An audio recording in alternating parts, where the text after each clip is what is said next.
Bagi banyak pemasar yang telah menggunakan digital marketing, mungkin sudah tidak asing dengan MailChimp.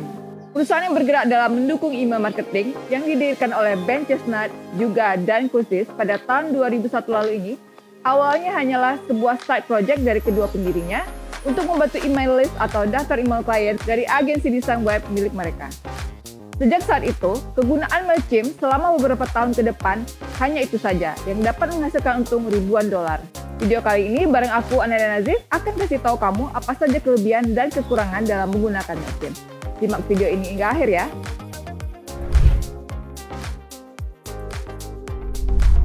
MailChimp sendiri memiliki fungsi utama untuk mengirim buletin atau newsletter dan mengotomisasi email agar bisnis kamu berkembang dengan baik. Email marketing didesain untuk memiliki beragam manfaat dan digunakan untuk mempertahankan hubungan antara perusahaan dengan klien, serta sarana bagi perusahaan untuk menyampaikan informasi terbaru mengenai produk dan hal-hal penting lain kepada klien. Maka MailChimp tentu saja datang dengan menawarkan berbagai fitur dan keuntungan seperti: pertama, pengguna dapat mendesain dan meluncurkan kampanye dengan mudah. MailChimp tidak memerlukan penggunanya untuk memahami dan menguasai HTML, CSS, JavaScript untuk dapat mengkostumisasikan email kampanye di MailChimp. Fitur MailChimp sangat mudah digunakan. Salah satunya adalah Web Builder yang memberikan kamu kebebasan untuk mengatur kampanye tanpa harus memiliki pengetahuan tentang menulis kode. Kamu bisa memilih fitur yang diinginkan dari daftar layout berbeda untuk email kampanye. Selain layout, kamu bisa memilih tema untuk email yang bisa digunakan dalam berbagai kebutuhan dan waktu. Kedua, pengguna dapat membuat template kostum sesuai kebutuhan. Sedangkan jika kamu memiliki pengetahuan untuk menulis kode, kamu bisa membuat desain template MailChimp dari awal menggunakan kode HTML. MailChimp memberikan akses yang mudah untuk memindahkan kode HTML ke custom builder. Kamu hanya perlu menyalin dan menaruh kode, kemudian mengeksekusikan desain. Kamu juga bisa mengimport file zip dari kode HTML template dan membawanya ke MailChimp untuk melakukan desain.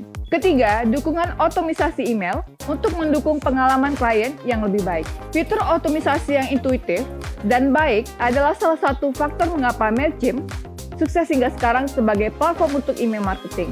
Fitur otomisasi pada MailChimp tidak terbatas pada email marketing saja. Kamu bisa membuat otomisasi untuk email transaksi, Google, Instagram, kupon, hingga postcard. Keempat, pemasar memiliki akses matriks jika ingin melihat dan melacak performa. Mengetahui performa email yang kamu kirimkan merupakan hal yang penting.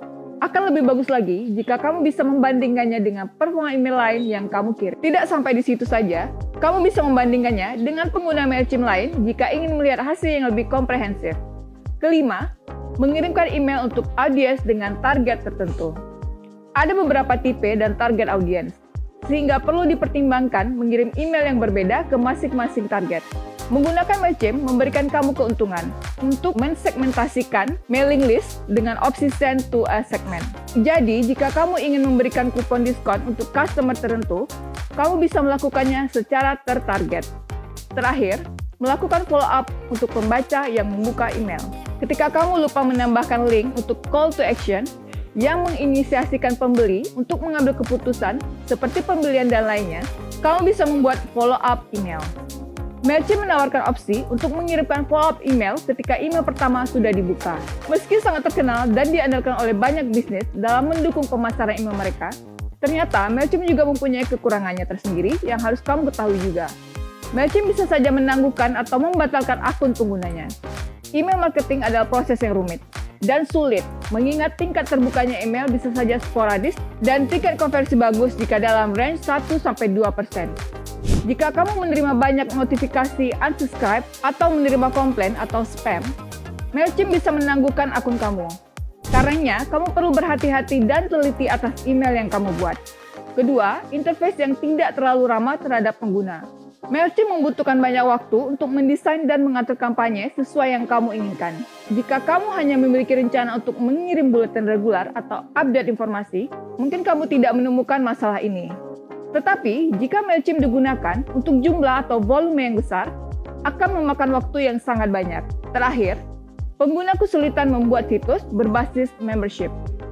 Dikarenakan integrasi MailChimp dengan WordPress dan PayPal tidak terlalu baik, sehingga sulit jika pengguna berencana untuk memiliki situs yang berisi subscription atau membership dalam mengejar tujuan mereka. Kamu bisa mengatur autoresponder, tapi ini hanya berlaku ketika seseorang dari daftar email kamu telah subscribe bulletin di salah satu web forms kamu. Itu dia kelebihan dan kekurangan dari MailChimp yang harus kamu tahu. Semoga video ini bermanfaat untuk kamu ya. Jika kamu punya pertanyaan tentang video ini, silahkan tuliskan di kolom komentar di bawah. Jangan lupa like dan subscribe YouTube ID Cloud Host, biar kamu gak ketinggalan video-video bermanfaat lainnya. Sampai jumpa di video selanjutnya.